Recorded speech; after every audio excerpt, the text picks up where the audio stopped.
மீனராசினியர்களுக்கு இந்த காலகட்டம் எப்படி இருக்க போகுது அப்படிங்கிறத பார்க்க போகிறோம். மீனராசியை பொறுத்தவரையில் ராசியிலே பார்த்தீங்கன்னா ராகு பகவான் அமர்ந்திருக்கிறார், செவ்வாய் பகவானும் கூட சேர்ந்து இருக்கிறார். 2 கூடையவனும் உன்னோடு சேர்ந்து ராகு பகவான் அமர்ந்திருக்கிறதுனால என்ன நடக்குது அப்படின்னா, பேராசை அப்படிங்கிற ஒரு விஷயத்தை உருவாக்குவார் இந்த காலகட்டத்தில். அது தொழில் சார்ந்து, வேலை சார்ந்து, இடம் சார்ந்த விஷயங்களில், உறவுகள் சார்ந்த விஷயங்களில் பார்த்திங்கன்னா ஒரு ஆசையை உருவாக்கக்கூடிய ஒரு தன்மை ஏற்படுது. அளவுக்கு அதிகமான பேச்சுக்களை கொடுப்பாரு. அதை செஞ்சிடலாம், இதை செஞ்சிடலான்னு பல பேருக்கு உத்தரவாதம் கொடுக்கக்கூடிய ஒரு தன்மையை கொடுப்பாரு. நம்பிக்கை கொடுக்கக்கூடிய விஷயங்களை பேசுவார். அதனால் கொஞ்சம் கவனமாக செயல்பட வேண்டிய காலகட்டமாக இருக்குது. அது எதுவரையும் இருக்குது அப்படின்னா, இந்த வருகின்ற வைகாசி 18ஆம் தேதி வரை கொஞ்சம் கவனமாக பேச வேண்டிய ஒரு அமைப்பு அப்படிங்கிறது இருக்குது. தேவையில்லாத வம்பு வழக்குகளையும் அந்த காலகட்டத்தில் கொண்டு வந்து சேர்த்துருவார். ஏன்னா ராகு செவ்வாய் கூட்டணி பார்த்திங்கன்னா ஏதாவது வாக்குவாதத்தை ஏற்படுத்தி சண்டை சச்சரவுகளை உருவாக்கி கொண்டே போலீஸ் ஸ்டேஷனில் உட்கார வச்சிடும். ஆமாம், இல்லைனா மனஸ்தாபத்தை உருவாக்கி தரும். ஆமாம், மன சங்கடங்களை உருவாக்கி தந்துடும். அப்போ என்ன பண்ணணும் அப்படின்னா, இந்த காலகட்டத்தில் நீங்கள் வைகாசி 18க்கு பிறகு பார்த்திங்கன்னா உங்களுக்கு ரொம்ப சிறப்பாக இருக்குது. நீங்கள் பேசுகிற வார்த்தைகளுக்கு மதிப்பு கிடைக்குது. அதுக்கப்புறம் வருமானத்திற்கான விஷயங்கள்லாம் நிறைய வாய்ப்புகள் வருது. குடும்பத்தில் ஆரோக்கியம் நிலவக்கூடிய ஒரு தன்மை அப்படிங்கிறது ஏற்படுது. அடுத்து பார்த்தோம் அப்படின்னு கேட்டிங்கன்னா, முயற்சிகள் கைகூடுது. ஜாதகரோட முயற்சிகள்லாம் கைகூடக்கூடிய ஒரு தன்மை அப்படிங்கிறது இருக்குது. அதே போல் பார்த்திங்கன்னா வைகாசி 18க்கு பிறகு 4 கிரகங்கள் கூட்டணியாக சேர்ந்து பல்வேறு விஷயங்களை உங்களுக்கு நிகழ்த்த போகிறாங்க. என்னென்ன மாதிரி யோகங்களை தரப்போகிறாங்க அப்படின்னு பார்த்தோம் அப்படின்னா, 6ஆம் வீட்டு அதிபதி 3ல் அமர்றாரு. அப்போ லோனுக்கு முயற்சி பண்ணிக்கிட்டீங்கன்னா லோன் கிடைக்கக்கூடிய ஒரு வாய்ப்பு இருக்குது.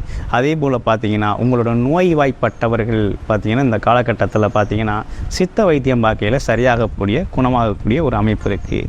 வேலை கிடைக்கக்கூடிய நல்ல அமைப்பு அப்படிங்கிறது ஏற்பட்டிருக்கு. அடுத்து பார்த்தோம் அப்படின்னு கேட்டிங்கன்னாக்க, 10ஆம் அதிபதியும் சேர்ந்து 3ல் இருக்கிறதுனால தொழில் சார்ந்த முயற்சிகள்லாம் இந்த காலகட்டத்தில் தோணும். தொழிலுக்கு உதவி செய்கிறதுக்கு பார்த்திங்கன்னா மனைவி வழியிலிருந்து, அதே போல் உங்களோட சகோதரர் வழியிலிருந்துலாம் பார்த்திங்கன்னா நிறைய உதவிகள் கிடைக்கும். தொழில் தொடங்கலாம், தொழில் செய்யக்கூடிய ஒரு அமைப்பு இருக்குது. திருமண யோகம் வருதா அப்படின்னா வருது. திருமண காலகட்டம் உங்களுக்கு வருது. இந்த காலகட்டத்தில் திருமண காரியங்கள் உங்களுக்கு கைகூடும். கணவன் யார், மனைவி யார் அப்படிங்கிறதெல்லாம் கண்டறியக்கூடிய காலகட்டமாக இந்த காலகட்டம் இருக்குது. 7ஆம் இடத்துல இருந்து கேது பகவான் உங்களுக்கு திருமண தடையை ஏற்படுத்திக்கிட்டு இருந்தார் அல்லவா, அது திருமண தடைகள்லாம் இந்த காலகட்டத்தில் சரியாயிடுச்சு. குரு பார்வையால் சரியாயிடுச்சு. அதே நேரத்தில் பாக்கியஸ்தானத்தில் பார்த்தீங்கன்னாக்க 9ஆம் இடத்தையும் குரு பார்க்குறாரு. அப்போ இந்த குரு பார்வை உங்களுக்கு ரொம்ப சிறப்பாக செயல்படுது. அதே நேரத்தில் 11ஆம் இடத்தையும் பார்க்குறாரு, லாபஸ்தானத்தை பார்க்குறாரு. இந்த காலகட்டத்தில் உங்கள் தொழில் மூலமாக வரக்கூடிய வருமானங்கள், லாபங்கள்லாம் பார்த்திங்கன்னா 2வது வருமானத்திற்கு வழிவகுக்கும். திடீர்னு எதிர்பாராத வகையில் பார்த்திங்கனாக்க உங்களுக்கு உங்கள் மனைவி வழியிலேயோ அல்லது உங்கள் பூர்வீக சொத்துக்கள் மூலமாகவோ, அப்பா வகை அல்லது சகோதர வகையில் பார்த்திங்கன்னா உங்களுக்கு திடீர்னு பார்த்திங்கன்னா ஒரு திடீர் பணவரவு ஒரு மிகப்பெரிய சேமிப்பை ஏற்படுத்தும். அதன் மூலமாக சில தொழில்கள் தொடங்கக்கூடிய வாய்ப்புகள்லாம் உங்களுக்கு வருது. அதே நேரத்தில் உங்களுக்கு பாக்கியாதிபதி அப்படிங்கிற விஷயத்தை இந்த காலகட்டத்தில் குரு பகவான் பார்வையால் உங்களுக்கு பாக்கியஸ்தானத்தில் உங்களுக்கு நல்ல லாபத்தை கொடுக்க போகிறாரு. அப்போ பழைய பஞ்சாயத்துக்கள், பழைய விஷயங்கள், பூர்வீகத்தில் உங்களுக்கு கிடைக்கக்கூடிய அமைப்புகள்லாம் இந்த காலகட்டத்தில் அப்பா வகையிலேருந்து வரக்கூடிய சொத்துக்கள், பாட்டன் பாட்டி இந்த வகையில் வரக்கூடிய விஷயங்கள்லாம் இந்த காலகட்டத்தில் உங்களுக்கு சிறப்பாகவே அமையும். ஆன்மீக வழிகாட்டிகள் நிறைய பேர் உங்களுக்கு அறிமுகமாவாங்க. அதே நேரத்தில் ஆன்மீகம் சார்ந்த விஷயத்தில் உங்களோட ஈடுபாடு இருக்குது அப்படின்னா பெரும் முன்னேற்றம் அப்படிங்கிறது இந்த காலகட்டத்தில் உங்களுக்கு ஏற்படும்.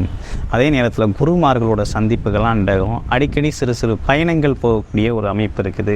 வெளிநாடு யோகா அமைப்புகளும் இந்த காலகட்டத்தில் இருக்குது. நீங்கள் வெளிநாடு போகலாம். அதே நேரத்தில் படிக்கணும் அப்படிங்கிறவங்களாம் இந்த காலகட்டத்தில் வெளிநாட்டில் போய் படிக்கணும் அப்படின்னு திட்டமிட்டு வந்தால் வெளிநாட்டில் போய் படிக்கக்கூடிய ஒரு அமைப்புகள்லாம் இருக்குது. பயணத்தால் லாபம் அப்படிங்கிற விஷயம் நல்லா இருக்குது. உங்களோட ராசியிலே பார்த்தீங்கன்னாக்க புரட்டாதி அப்படிங்கிற ஒரு நட்சத்திரம் இருக்குது. அவங்களுக்கு பார்த்தீங்கன்னாக்க இந்த காலகட்டத்தில் அவர்களோட முயற்சியின் மூலமாக தொழில் அமையும். அந்த தொழில் நல்ல பெரும் லாபத்தை தரக்கூடிய வகையில் இந்த காலகட்டத்தில் அவங்களுக்கு அமையும். தொழிலுக்கான முதலீடுகள் அப்படிங்கிற விஷயமெல்லாம் பார்த்திங்கன்னா கடன் கேட்ட இடத்துலலாம் கடன் கிடைக்கக்கூடிய ஒரு அமைப்பு அப்படின்லாம் ஏற்பட்டிருக்கு. அதனால் இந்த காலகட்டத்தை அவங்க பயணிங்கன்னா அரசு உதவிகள் கிடைக்கும். அடுத்து பார்த்தோம் அப்படின்னு கேட்டிங்கன்னா உத்திரட்டாதி நட்சத்திரத்துக்கு எப்படி இருக்குது? உத்திரட்டாதி நட்சத்திரத்தை பொறுத்த வகையில் இந்த காலகட்டத்தில் பார்த்தீங்கன்னா விரைய செலவுகளை கொண்டு வர்றாரு. அதுவும் சுப விரைய செலவுகள் அப்படிங்கிற விஷயத்தில் கொண்டு வர்றாரு. அப்போ சுப விரைய செலவுகள் இந்த காலகட்டத்தில் கொஞ்சம் அதிகரிக்கக்கூடிய ஒரு தன்மை இருக்குது. அது உங்களோட ஜெயசாதகத்தில் திசாபுத்தி அமைப்பில் எப்படி இருக்குது அப்படிங்கிறத பொறுத்து உங்களோட விரைய செலவுகளா இல்லை அதை எப்படி பயன்படுத்திக்கலாம் அப்படிங்கிறதையும் உங்களோட ஜாதகத்தை பார்த்து தெரிஞ்சு அதற்கேற்றார் போல் செயல்படுறது நல்லது. அடுத்து பார்த்தோம் அப்படின்னா ரேவதி நட்சத்திரம் எப்படி இருக்குது? ரேவதி நட்சத்திரத்தை பொறுத்த வகையில் இப்போ ஒரு கடந்த 40 நாட்களாகவே சரியில்லாத ஒரு சூழ்நிலை அமைப்புகள் இருந்து வந்தது. இப்போ பார்த்தீங்கன்னாக்க அவங்களுக்கு ஒரு நல்ல மாற்றம் ஏற்பட்டிருக்கு. என்னென்னா அதாவது வீடு இடம் சார்ந்த குழந்தைகள் சார்ந்த குடும்பம் சார்ந்த விஷயங்கள்லாம் அக்கறை செலுத்தக்கூடிய ஒரு தன்மை அப்படிங்கிறது ஏற்பட்டிருக்கு. கமிஷன் தொழில் மூலமாக நல்ல வருமானம் வரக்கூடிய ஒரு அமைப்பு அப்படிங்கிறதும் ஏற்பட்டிருக்கு. அதுவும் பார்த்திங்கன்னா இடம் சார்ந்த புரோக்கரேஜ் பண்ணுறவங்களுக்கெல்லாம் நல்ல வருமானம் கிடைக்கும். அதே போல் மனைவி வழியில் இருந்து வந்த சிக்கல்கள் 2 பேருக்கும் இருந்து வந்த கருத்து வேறுபாடுகள்லாம் நீங்கக்கூடிய ஒரு தன்மை இதெல்லாம் ஏற்பட்டிருக்கு. அது வேறு என்ன விஷயங்கள் இவங்களுக்கு சிறப்பாக இருக்குது அப்படின்னு பார்த்தோம் அப்படின்னா இந்த காலகட்டத்தில் கம்ப்யூட்டர் மற்றும் கணினி துறையில் வேலை பார்க்குறவங்களுக்கெல்லாம் இனிமேலுக்கு ஒரு நல்ல காலம் அப்படின்னு தான் சொல்லணும். அதுவும் வைகாசி 11ஆம் தேதிக்கு மேலே பார்த்திங்கன்னா நல்ல ஒரு முன்னேற்றமான காலகட்டமாக ஐடி துறையில் வேலை பார்க்குறவங்களுக்கெல்லாம் ரொம்ப சிறப்பான காலகட்டமாக இந்த காலகட்டங்கள் அமையுது. ஆக மொத்தத்தில் பார்த்தோம் அப்படின்னு கேட்டிங்கனாக்க இந்த மீனராசி நேர்களை பொறுத்த வகையில் இந்த வைகாசி மாத பலன் அப்படிங்கிறது பார்த்திங்கன்னா அவங்களோட ஜுய சாதகத்தை முழுமையாக பார்த்து தெரிஞ்சுக்கிட்டு அதற்கேற்றால் போல முயற்சி செஞ்சீங்க அப்படின்னா நல்ல வெற்றி வாகை சூடக்கூடிய வகையில் வருமானம், தொழில், குடும்ப உறவுகள் இது எல்லாத்துலேயுமே ரொம்ப பலப்படுத்தக்கூடிய ஒரு அமைப்பு அப்படிங்கிறது ஏற்பட்டிருக்கு.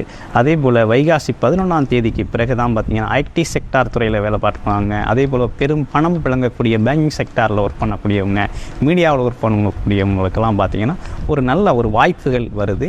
அவங்களோட பார்த்திங்கன்னா அவங்களோட வேலைகளில் அவங்களுக்கு ஒரு முன்னேற்றம் அப்படிங்கிறது அந்த காலகட்டத்தில் முன்னேற்றமான விஷயங்கள், ப்ரமோஷன் கிடைக்கக்கூடிய விஷயங்கள், புதிய அந்தஸ்து கிடைக்குங்க, வருமானத்தில் ஒரு கூடுதல் வருமானம் கிடைக்கக்கூடிய அமைப்பு, வெளிநாடு போயிட்டு ஒர்க் பண்ணக்கூடிய ஒரு அமைப்பு, இப்படிப்பட்ட விஷயங்கள்லாம் இந்த காலகட்டத்தில் நடந்தேறக்கூடிய தன்மை அப்படிங்கிறது ஏற்பட்டிருக்கு.